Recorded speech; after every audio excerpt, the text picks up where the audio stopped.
Manipur the thok liba kangluk ki irang asina maram oire haraga tha animuk henna aina sermon upload toba se lepluraba matungda ngasi amuk hanna anoba sermon ama upload tauge na thorang taujari bani aigi sermon asibu tabiri bawja sing amasung ichilinau sing khwai pumnamakpu aina khurumjari mayamna khangbagumna ngasi numida sida aina thorang taujariba sermon asigi theme hiram adudi karino han haragadi nangna awaba khanga dawribadu kiganu asumna thamjabani aduna aina thamjariba hiram asiga mari leinaba isorgi wahyedo pathokjage taminasi phongdok piba pandup anigi pada tarada yengsi nangna awa khanga dawriba adu kiganu yengu nakhoi bu chang yengnanaba diabolna nakhoi kharabu kaisum sangda hunjin gadawri amasung numit tarani awa ana nakhoi na phangani nangna shiba phawba thajaba yaba oyu aduga aina nangonda hingbagi luhu pibigani tamina khraba ibungo mahaki wahiyasi ekoi mayamgi mathakta isorna bor pinabiba oisanu amen mayamna khangbagumna hoji aina pathokraba isorgi wahai masidagi aikoina khangminaba yabadi singlupna awaba khanga dauba asidagi prabhu jishuna kanbigani haina haidabani madugi mahuttadi thaugatpa oina jishuna haibase nakhoina khangadaba awaba aduda kiganu haina haibani adubu aikoi mi kharanadi awaba nangdringai mamangda prabhu jishuna aikoi bu lokhat pini haina tambiri madubu thajaba mi sumayam ama lairibani adubu bible asidadi jishuna adugumnadi tambiramde ot naiduna awaba khangadaba adudagi hingba yaba maram amatta mahakna hairamde adum oinamak awaba khangadaba do kiganu haiduna mahakna sumna tambibani aduga amuk makha tana jishuna haibasi chang yengnanaba nakhoibu diabolna kaisum sangda hunjin gadawri masida choi khoina khangba yabadi kaisum sangda leiduna awaba khangbasina isorgi pandambu aikhoina mapung phahalibani haibasini aikhoina asumna awaba khangbasida mahangna aikhoibu sijinaribani aduna polna sohai kaisum sangda aina awa ana khangbasidasu isorgi afaba wapa ase chaukhatli masigi matang ase aikhoina philipia pandup amagi pada tarani thoidagina tara mari phawba parabadi masigi matang ase mayak sengna aikhoina uba phangbani aduna polna kaisum sangda laibase isorna mahaki oiba maram mayam ama mapung phananaba polbu kaisum sangda laihan khibani madugi maram sing adudi aikhoi yengsi ahan bata polbu hena hena senghananabani madudi isorga loinana hena fellowship tominaduna maonda hena naksinba yananabani ani subadadi afaba wapau hena hena sandoknanabani madudi kaisum sangda changduna jailer aduda aduga kaisum sang aduda lairiba atei mi mayam aduda su afaba wapau sandoknanabani ahum subadadi polbu mahaki chithi mayam ado ibagi tanjadu isorna pibibani aikhoina khangi polna chithi mayam ama mahakna ikhi madu sing ado mahakna kaisum sangda gyan tana tuminna fajana leiringai matam maduda mahakna ikhibani mari subadadi thajaba ichilinau khudingbu mahakna thaugatnanabani madudi afaba wapau sandokpada mayoknariba awana khudingmak condition khudingmak situation khudingmak ado isorgi damak sijinanabani maduda kaisum sangda changba tarabasu madudasu khudong chaba lauduna afaba wapau sando u haina isorna masida aikhoida takpi bani असुमना पोलना कैसुम संगदा लैबा मतम असिदा ईश्वरना महाकी पांदमगी दमक्ता पोलबु सिजिनखिबनी अदुना ओत नैबा अमदी अवाबा खांगबा मतम असिदा ईश्वरगी पांदम अममम अखोइदा अमदी सिंगलुपता लैरिबनी मधु महागना सिंगलुपकी खुथांगदा मागी पांदम अदो मपुंग फानबा पामबनी असुमना ईश्वरना महाकी ओइबा पांदम कया कया पोलबु सिजिनदुना मपुंग फाहनखी मरम मसिना दियाबोलना अखोइबु कैसुम संगदा हुंजिंदुना चांग येंगदौरी हाइना हाइबसिदा Madhuda अखोइ पुकनिंग वानिंगाई ओइरोइसी अदुना स्मरणागी सिंगलुप असिदादी हराउबा नुंगाइबा ताइबंग पानबगी अमसुंग हक्चांगी ओइबा चाखतपगी वाफम नत्रगा testimony अमा फावबा यावदबनी कनबीबगी अमदी अवाबा थेंगनहंदबगी करी अमत्ता हाइदे मधुगी महुत्तदी लाकदबा तमथीरबा अवा अना ओत नैबा मायोकनगदबा अदुगी दमक जीशुना थौरांग तौबीबनी मखादा मुक येंगलबदी नुमित तरानी नखोइना अवा अना फंगनी हैना हारी मसिना ताकपदी प्रभु जीशुना अवा अनागी मतमदो नुमित कक्तुना लिमिट ओइना थंबनी हैना हाइबसिनी ओत नैबा थेंगनगदबा मतम अमसुंग खांगबगी मतम न चिंगबा पुंबसे प्रभु जीशुगी कंट्रोल मखादनी हाइबनी माथि बंदुप कुन मरीगे कुनिथोइदसु जीशुना हारी तविगुंबसुंग खनगत पसिंग अदुगी दमक्ता नुमितसिंग असे कक्सिन बिगनी अरीबा वालेपनबदा इसिंग इचाउगी मतम अदुदसु पृथ्वीना इसिंग मनुंगदा लैदुना मियोइबना अवाबा खांगबा मतम अदुदा ईश्वरना नोहाबु निंगसिंग बिखी मयोरन पंदुप निपानगी अमदा इखोना येंगलबदी मपु इबुंगोना नोहा अमदी महाकी हिजाउदुगी मनुंगदा लैरिबा सासिंग अदो इचम चमना काउथोकपिरमदे याना हारी अदुना ताइबंग पानासिदा अचौबा अवाना ओत नैबा खांगबा मतमदा ईश्वरना खनगतपसिंग अदुबु काउथोकलोय महांगना अखोइबु निंगसिंग बिगनी हाइना हाइबसिनी येंगो अइना नहाकपु अइगी खुदसिंगी खुबाकसिंगदा हक्खरे नहाकी चेकपलसिंग अइगी मांगदा तत्तना लई नुपी अमना महाकी मखोम पिथकलिबा मचाबु काउखरबसु अइनादि नखोइबु काउबा लैरोय हाइना मपु इबुंगना हाइबनी आइजिया 49 की 15-16 दा अदुना सिंगलुप्ता लाकदबा ओत नैबा मधु खांगदबा मवोंग मतौ मतम न चिंगबा पुंबा प्रभु जीशुना खंगबी मसी अखोइगी दमक हराउनिंगाई इंथनिंगाईनी बाइबल न हाई लाकदबा मतम सिंगदा थाजबा अखोइना ओत नैबा अवा अना खांगबा मतमदा चांग येंगबा थोकलबदा अहानबा कोरिन्थियो पंदुप तरागी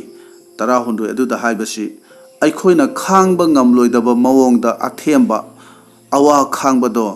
प्रभु जीशुना याबिरोय हाइबसी अखोइ निंगसिंगसी पुमनमक मागी मखुत्ता लई हाइबा खंगसी महांगना अखोइबु पांगल थौना हापीगनी ओत नैबा अवा ना मायोकनरिबा मखै प्रभु जीशुगी थौजालसु अखोइदा यामहनबिगनी मरमदि अखोइना मायोकनबा ngamnaba amadi sakhi pithokpa ngamnanabani masigidamak अखोइ प्रभु जीशुगी हाइबा इनबा थाजबा याबा ओइबा ताई मसीगी ओत नैबसे अरिबा मतमगी ख्रिस्तान सिंग अदुना थेंगनबा मतम अदुदा मखोइ जीशुगी दमक चप युंगना मखोइ लेपखिबनी मखोइना मायोकनबा ngamबदो करमनानो मदु अखोइ खंथसी मखोइसु अखोइगुंबा चमचंबा मियोइनी मखोइगिसु मसा मसागी मचा मसुसिंग नुपी अंगांग ममा मपा लोइना लैदिबनी मखोइ चरामनरबा कई नोंसासिंगी ममांगदा लेपा ngamखी मदुगी मरमदी मखोइ सिंग अदुगी मथक्ता प्रभु जीशुगी थौजाल यामखत हनखिबनी अकीबा पोक्तनबा ओत नैबा खांगबा ngamnanaba थौजाल हेन हेन मखोइदा पिबिखी अदुना मतंग असिदा इना पंजन निंगबदी थाजबा इचिलिनाउ खरनदी थौजाल हाइबसे अना अयेकोकपा पुनसिना चाउखतपा मिंगचत लैबा अवा अनान नंगदबा असि सिंखक्ता ओइना मखोइना खल्ले अदुबु बाइबल ना हाइरी ओत नैबा हेंगतली मखै थौजालसु हेंगतली मरमदि मदुना सीबा फावबा थाजबा याबा ओइदुना awa ana khangba ngamhallibani masisu ishorgi thawjalni haibase aikoi khangsi aduna makhata na hari nangna siba phawba thajaba yaba oyu aduga aina nangonda hingbagi luhu pibigani masida Prabhu Jishuna Smarna gi singlupta hari base yamna maru oiba wafamni adubu masidagi hena maru oiba wafam amadi karino hana hairagadi Smarna gi singlup sibu makhoi gi aranba chumthoknanaba ishorna haikide awaba khangdanabagi lambi takpi khide adum oinama aina nangonda hingbagi luhu pibigani hairi madu karamna no hana hairagadi ot naiba adudagi kanbiraga haiba natte adubu siba phawba thajaba yaba oiraga luhu pibigani haina wasak pibani haiba illo thajaba yaba oyu siba phawba aibu yadaba tawganu haina haibani taibang panbagi oiba kanaba phangbagi damak mingchat ki damak lan thum gi damak ya thokpa ya ba pap ka compromise tawriba Christian sing adugi matung inganu makhoi gi mataw tamganu haina takpiri hariba makhoi sing aduna Jisu gi damak karamna sakhi pigani Bible da palliba phongdok piba da hariba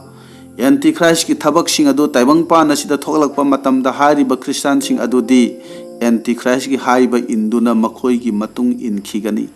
aduna pap ki thabak macha singda ikhoina compromise tawdana ba ikho yamna cheksin si masi gi hainabi asina ikho ishor dagi lapthok han khiduna tapna Antichrist ki shaitan gi matung inkhiba yabani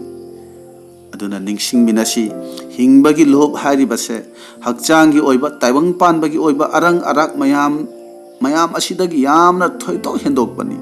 asigum laba taibang pan bagi arang arak taibang pan bagi oiba nungaiba mayam asidi mikupta mangkhini aina siba numit aduda madu pumnamak aremba ngaktani masidi haibadi hingbagi luhub asidi taibang pan bagi karigumba amattaga changdamnaba yaroi sibadagi su hena masina aikhoina hena pamgadaba aduni ngayaktangi oiba sibagi awaba adudagi di lomba naidaba hingbagi luhub asina thoi henbani haibase aikhoi khangsi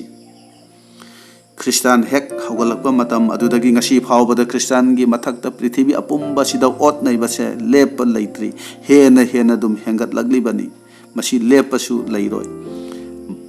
taibang pan apumbada ot naibase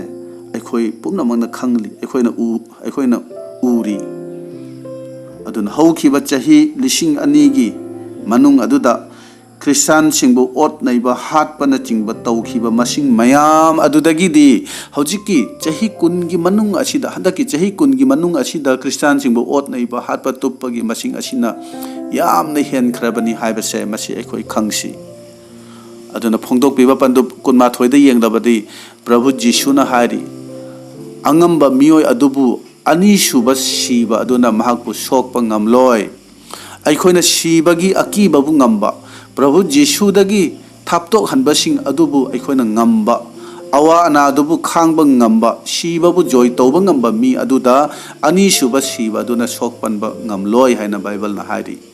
ahanba siba aduna di hakchang bu manghan khrani adubu Jishu thajadaba singi mathakta lakadaba ani suba siba lomba naidaba maigi kom adudagi di aikhoi thajaba singna mai paklaba joy tawraba mi sing adubu di Prabhu Jishuna kanbigani haina hairi ani suba siba haibasidi isorgi mafamdagi matam pumbagi oina tanthokhraba maigi ko maduda langtha khiduna matam pumbagi oina maduda awa maicha khanglagadaba mafam aduni aduna aikhoina ningsingminaba yaba maru oiba wafamdi maigi ko masidagi Prabhu Jishuna kanbigani haina mahangna wasakpiba mising adudi kanano haina haragadi siba kibabu ngamlaba mising mai paklaba mising adudani papu ngamlaba sibagi akibabu ngamlaba ot naiba awaba khangba ngamlaba changyengda mai paklaba mising ado aikhoi oiba tai maramdi asigumba mising adubu Prabhu Jishuna ani suba siba adudagi kanbigani haina phongdokpiba pandu kunma thoi gi nipan asida hairibani aduna taibang panbagi kihanba adubu kidaduna awaba khangadaba adusing adubu kidaduna चांग येंगबा खांगजदुना सीबा फावबा प्रभु जीशुगिदमक थाजबा याबा अममम ओइदुना मपु इबुंगोना पीबीगदबा हिंगबगी लुहुप अदो अखोई खौरांगबा मी अममम ओइसी Bible ना हाइरी जाकोब पंदुप अमगी बदा तरानिथोय अदुदा असुमना हाइरी चांग येंगबा खांगजबा मी अदु याइफबनी मरमदि महाकपु फई हाइना याबिरबदा इबुंगोबु नुंगसीबसिंगदा वाले पीरबा हिंगबगी लुहुप अदो महाकना फंगजगनी अदुगा अमुक पोलना अकीबा लैतना ओत नैबा अवाना खांगलबा मतुंगदा अनिसुबा तिमोथी पंदुप मरीगी निपान अदुदा महाकना अमुक हाइरी हौजिक्तगी धर्म चेनबगी लुहुप अदो अइगिदमक थमजिनबिरे मदु धर्म चेनबा वायल मपु प्रभु अदुना अइगोंदा नुमित अदुदा पीबीगनी अदुगा मदु अइगोंदा नत्ती अदुबु इबुंगोगी उहनबिबबु नुंगसीरबा पुम्नमक तसुनी अदुना अइखोइबु ताइबंग पानबा सिना ओत नैदुना अवाबा खांगलबसु अइखोइना अकीबा लैतना प्रभुना अइखोइदा पीबीगदबा हिंगबगी लुहुप तो हिंगबगी लुहुप अदो अइखोइ खौरांगना गाइसी तामी नखरबा ईश्वरगी वहायसे अइखोइ मयामगी मथक्ता थौजानबिबा ओइरसनु आमेन।